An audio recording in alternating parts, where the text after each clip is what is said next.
son and did a brow lamination for the first time ever before I went on vacation. Here's why I wouldn't do it again. I did love the look of it and I love how they turned out. I just feel like for me it was almost a waste of money. A misconception that a lot of people have about brow laminations is that your brows will literally stick straight up and they won't move.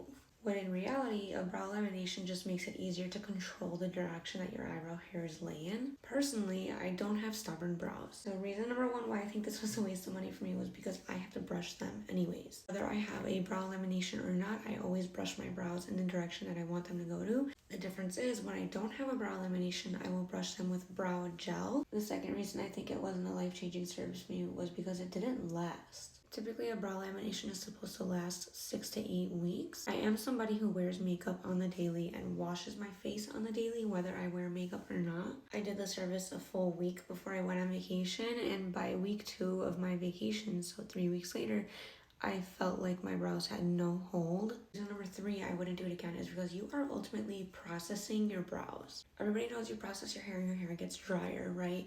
Well, it's the same concept with your eyebrows. When you process your eyebrows, it really dries them out. My brow artist did warn me that I'm gonna have to apply serum and keep them nice and moisturized, which I do on the regular, but my brows were flaky, they were so dry, they felt almost crusty sometimes. When you squeeze your face and you can feel the tension in your brows, that is what I was consistently feeling in my brows. And I feel like no matter how many times I moisturized or I put serum on them, they were still like that. Ultimately, it affected how my makeup looked.